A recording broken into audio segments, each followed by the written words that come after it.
Hello and thank you for watching my video. This is another in the series looking at PvP builds for Guild Wars 2, and today we're focusing on the Necromancer. And this build is primarily to deal with power damage and doing a lot of critical hits. So obviously this is to do with the new trait system and then obviously specializations, and so we actually have access to 3 different specializations and the ability to max out the stats in each one. And obviously you can see here, this is the difference in the traits and skill system. You actually spend hero points to unlock all of them, and you get that all unlocked when you get to level 80. But let's talk about the build. So as you can see here, we've got 3 different, you can go into blood or death magic, but there are a lot of condition damage Necromancer builds out at the moment. I wanted to stay core to the focus, which is the damage dealing Necromancer. So this is the spite particular trait line, and that would be dealing a lot of damage. Again, weapon wise, we stick with scepter focus and also dagger warhorn. So we get shroud skill 1 grants might, so again pretty handy to have. You actually gain consume conditions to gain health when you strike a foe below 25%. So we actually remove a condition. You could go to increase your focus skills, but again I don't think it's too relevant. And we've got the ability to inflict chill on vulnerability. We don't want that really. We do inflict vulnerability when we strike a foe below the threshold, which is below 25%. So we actually do strike them for vulnerability. We cause vulnerability, sorry. Chill of Death, we actually cast Spinal Shivers, so we actually remove boons when they are below 50%. Very, very, very useful against a lot of things like Guardians or Elementalists, removing their boons that they'll obviously be using for protection or for more might damage. Gain might when you strike a foe below the threshold. Again, we actually get another way to increase our power damage. The other 2 we don't really need. And we actually increase damage by 20% when their enemies are below 50%, and that is a huge boost to your damage. We don't really want to take the signet, although we have 2 signets, we don't really need to. And the Holy Feast when we enter Death Shroud, not too fancy, not really too relevant. As I said, if you're focusing on conditions, then some of the traits will be more relevant to you. So we go into the Soul Reaping line. We increases our life force gain from skills by 10%. So as you can see here, we actually gain Fury, but Shroud skill 1 pierces and causes vulnerability. Now that is extremely important, because you can do a severe amount of damage to multiple enemies. If they're lined up, you can pierce through and cause significant multiple hits to enemies. So Unyielding Blast is a very, very important trait to take with you, because Death Shroud is where we're going to be doing a lot of damage in Death Shroud, and being able to give Might, which is from the Spite trait line, and Pierce is pretty useful. We actually gain Spectral Armor when we fall below 50% health. There isn't really much anything else that we wanted to take in that first trait line, because we don't really need the movement and we don't have a staff. We don't take too many spectral skills, so it's not too relevant. Although we have that one there, it's not really worth it. We're not really trying to fear anyone away, so the fear of death isn't too worthwhile. But life force drains slower while in Shroud, so going into Death Shroud, we actually drain the Death Shroud the slower, which means we can stay longer in it and keep our health and keep in the fight longer. We do more damage while we're above the life force of 50%. So the more life force we have, as long as we're over 50%, we're actually doing a lot of damage. A lot more damage. And we actually increases the critical hit chance while we're in Death Shroud. We actually get a 50% chance increase in critical hits. We could take Stability, or we could take Burning. But again, we're not really set up for conditions. Stability I don't think is too worthwhile. Curses, so critical hits have the chance to cause bleeding. It's not really worthwhile because we're not really into condis, so that's pretty irrelevant. When your conditions meet the threshold, so when we actually inflicted with 3 conditions, we actually transfer our conditions to an opponent. So really, really useful to remove conditions. Again, you've already seen gain Fury when entering Death Shroud. Fear deals damage. Well, we actually changed that to this one here. So Shroud skill 2, that's sort of you go towards them, you get pulled towards them. That actually now removes conditions instead of just chilling. And a percentage of your condition damage heals you. What else do you want? You could inflict weakness when you enter Death Shrouds, or you could, while wielding a scepter. We don't have a scepter, so there's no point taking that. So, you know, you could go into a couple of other different, specializations. But if we look here, if we go into the trait section, the blood magic and the death magic. If we look at the death magic, you've got minions. We don't have minions. We could lose a condition while in Death Shroud. Minions again, power based on your toughness. So that could be something, but yeah, you know, the death magic, we could go into that line. And again, it's more about the sort of developing a lot of protection and health regeneration, because we're not obviously using a lot of minions. But we actually prefer to have what the other trait line, the soul reaping, the spite, and the curses. Because generally the curses though does tend to be condition damage, so it might be something that we can switch out. The blood magic, again, there are a lot of necromancers that are focusing on the blood magic and siphoning. We're not really focusing on that at the moment, but I'll tell you one thing I do see a lot. This vampiric trait is very, very useful. You'll see that a lot, so that you'll actually be given that. So we're sticking with how things are going, because we want that increased critical hit chance while we're in Death Shroud, and Death Shroud 2 converting boons into conditions. So pretty useful against Elementalist Guardians. And again, we want to increase our critical hit chance while at each condition on our foe. So the more condis that are on our foe, we have an increased chance to critical hit them. And we get a bit of healing from our condition damage, which again, I probably might swap that over for Weakening Shroud. Just because generally that final skill trait, I don't think is too valuable really. But let's go and have a look at some of the damage that we can do here. So looking at skills, we have skill 7, which is to generate more life force in combat, and skill 8 is that extra power. So you can see here we go into skill 1. You can see on the left hand side all the damage we're actually doing. We're causing vulnerability, we're actually increasing our might on ourselves.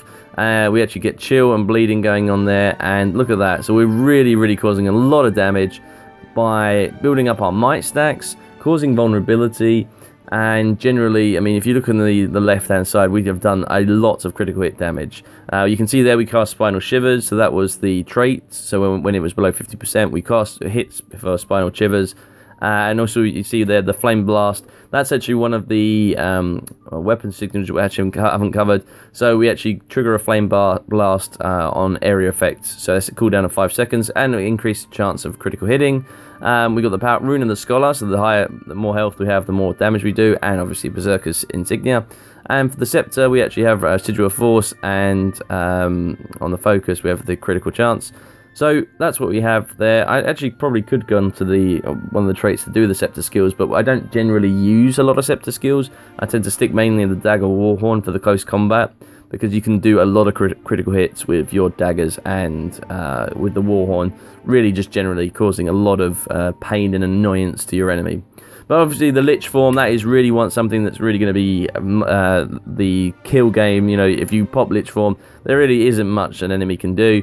And the Spectral Grasp is useful for gaining life force, and also for bringing those, particularly like rangers, if we were up on the, you know, they may be standing up on a ledge, you can really pull them down and pull them into the fight. So Spectral Grasp is a nice skill to take with you.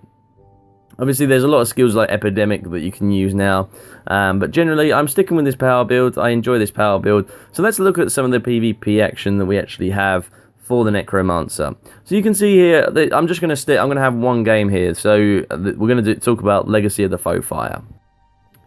So as you can see, we're approaching the main point, and we'll get a Mesmer that will actually stealth us. And at this point, I am going to pop my Lich form, so that they're going to be pretty surprised when I come out of that and start unloading with the power that we're getting here. I haven't got, unfortunately, the combat log, but you can see the critical hits we're doing there. I mean, we're doing a lot of critical hits. Again, remember, I think you'll be able to see that it's actually piercing as well. So we're getting a lot of damage going off. They've already got a couple of guys downed, and they've the Thief stealthing them. So we're gonna pop our skill 4 that can still do damage through the stealth. And so there we go, and they're all dead there. So that's 3 guys all downed. We were pretty OP there. We got using a bit more damage. They've got their Lich form has been popped by their Necromancer, so I'm really struggling here. Fortunately, I've got a lot of damage, and my allies have helped me out there. We're still popping some critical hits going on there, but we'll try and get a way to heal up. So a pretty good start. That initial engagement went pretty well for us, and you'll see us sort of wait around. So they're going to be coming back in. As a Necromancer, I'm trying to hold off this. The Guardian's seen me. He's going to come as I'm trying to get out of combat. He did see me, and I managed to pop my healing skill, fortunately. I feared him away. We're doing a lot of damage. Look at that, the critical hits coming in and really doing significant damage. He has trying to heal up, get rid of some conditions. We'll use our Warhorn to try and cripple him, and our sort of dagger's doing quite well. We did manage to get him down, but there's a Necromancer who I was immune to my fear, so did manage to kill me. Unfortunately, my colleague didn't see that he was happening there. So that's one of the things. This is a video that I'm doing. Just I wanted to show you off, you know, unedited basically. But you know, just to show you this is me in PvP. You know, it's not going to be a perfect build. I'm not a perfect player by all means, but I wanted to show how fun it can be. I enjoy playing Necromancer, this power build. And it's just a lot of fun, and that's what I've been going for, just fun builds. So we use Spectral Grasp. We didn't quite, we obstructed it, but we come in with our daggers. You can see here we're trying to get a bit more life force, so that's what we'll try and do rather than stomp him, but we'll stomp him in the end. So there we go. So that's them down. You can see we've got a couple of boons on us. We'll cap this point. So our team's doing all right at the moment. We've got a thief up there that we'll try and take down. So we're looking at the mini-map. There's 3 into mid. That was our Necromancer's port, so we could have gone there. But we've their Necromancer's down. Look at the critical hits we're getting there. We're using skill 4, and we're going to use skill 5 as well. But look at that. We did a pierce that really took out a lot of damage there. Necromancer's down. So we're going to be, again, using skill 1, doing a lot of damage. Look at the might stacks that we've got here. It's a bit disappointing I forgot to include the combat log, but again, both of them are downed. Using that the piercing skill for the Death Shroud is really impressive. They're trying to res, and they've got a few more players coming in. A few of our players are separated, so they're really trying to do a bit. Look, we can actually pierce, so we're doing some more damage to the guy resing. And again, look at that. Look at all these critical hit numbers we're getting there. Huge numbers we're getting from our skill 4, and they've engineered tried to use the bomb, but they've got 3 guys all downed, and we'll go around and we'll do a lot of damage there. So that you could see those numbers that we were getting there. We were doing a lot of critical hit damage. When they're trying to res, you target the guy resing, because you can get him down within 2 or 3 shots. You can get him pretty much almost downed. So we're going to go home. We're 3v1 here. We should have this thief will probably try and stealth and get out of there. But we're going to move away. I think we'll leave that point to them. The warrior, for some unknown reason, decided to leave the midpoint for whatever. But this is when you get players that don't know a lot about PvP. When you can see, look, I don't understand why he suddenly come to this point. He's going home. He's just worried about the thief. So there we go. And we'll use our spectral at grass, trying to get some more life force. But again, we've got our skill 4. We'll try and fear him away as well to sort of give us that extra bit of damage. We're really suffering here. I'm 2v1. Fortunately, my colleagues are coming back in. I'm suffering a lot from condition damage. Didn't quite have enough time to pop my Death Shroud, unfortunately.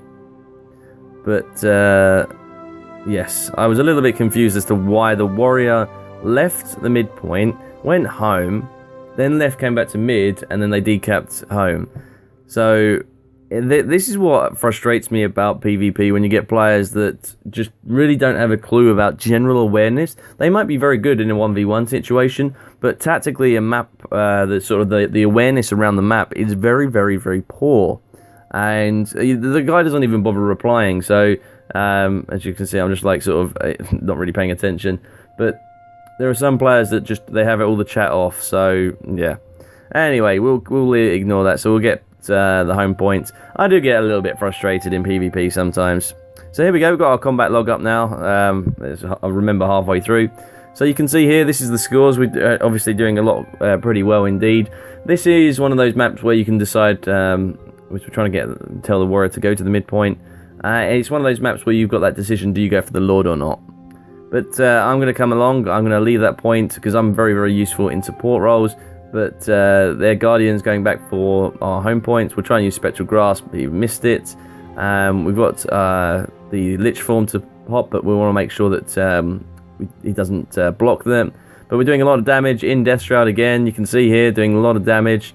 You can see that the in the left-hand side. However, he's a DPS Guardian, and he does. Well, there's a second. The thief came in and took us out. So a little bit disappointing there. But obviously we've got 2v1s, and there's not really much you can do when you're getting two spike players like that. When you've got a Guardian DPS and a thief, there really is very difficult unless you dodge out the way. There's not much else you can do. But anyway, that was fine for us. So even though we lost the 2v1, our team's doing pretty well. We've opened their door, so the Lord Rush is available as an option. But generally for this PvP build, the only downside at the moment now is that we have limited life force. So being only, like, if you can see here, we've only got 1342. If we come into combat, we really need to build that up pretty quickly. But we are we're getting that cap point back. And their team really, they've not a lot of tactical awareness because, you know, again, they just had their thief decap, and we've already got the point back. So I don't know where the guy's going there. Our warrior really has not a clue how to play this game. It really is bad. But we're going to come in, and I can see that my Mesmer's going for a Lord Rush. So I thought, well, you know what? We've got 349. There's the 350. We're going to go for the Lord Rush, and we'll see how it happens. And being in a Lich form is very, very good to take out the Lord. You can pretty much use your skill. When you go into Lich form, use your skill 4, which actually gives you the option to bring in a load of minions. And the Lord will take a lot of time to try and kill those minions. And so you can actually then really pop a lot of skills to actually just cleave him down. So what we're going to do, we're going to go in, we've got 2 casters left. They can obviously be very, very dangerous for Necromancer, particularly in Lich form or Death Shroud with those swirling winds that will reflect them back to us. I was hoping the Mesmer would actually come and help me out here, and I was a little bit overconfident, so I've gone in a little bit too forward, not really prepared. But we've got one of the casters down. There we go, that's another caster down. So 4,200 damage we're doing. There's the Necromancer, and we're trying to do a little bit more damage. The Mesmer's there as well. So we're getting a lot of conditions. Look at the conditions we've got going, and that is pretty difficult, so I am down. That is it. But fortunately the Mesmer's there. Mesmer's going to raise me up, and we're back in the game. We're back in the fight. The Lords we haven't taken out too much. I've popped my Death Shroud, so we're really making sure that we can survive. Doing significant damage. He's trying to use that spectral wall. It's feared one of my other teammates. But we'll pop our heal skill, the Necromancer, and then in comes the Guardian. So the Guardian's going to do a lot of damage, but we'll pop our Lich form. So, but unfortunately, they really did cleave me down pretty quick. So that was a bit disappointing. But there we go. Obviously, you can see here we're actually 400 points to 250. This is a pretty easy win for us. But a little bit of a failed Lord Rush, unfortunately. So I'm hoping that you guys will enjoy just seeing this video. This video is really good for those of you who want to play this power Necro build. Necromancers are fun as condi builds as well. I have a condi build as well, but I enjoy playing the power Necro because you can do so much damage as a power Necro, and it's a lot of fun. So here you can see we've got a thief dancing around, and we're going to fear him away, so he's not got much place. Look at that damage. You can see there we did a lot of damage. We managed to kill the Lord anyway, but look at that damage at the end there. That's for Spinal Shivers and Life Blast, a lot of damage. I hope you enjoy this, guys. Feel free to leave any comments in the section below, any suggestions or feedback. I'm always willing to take them on board. But for now, thanks for watching, and I'll see you on the next video.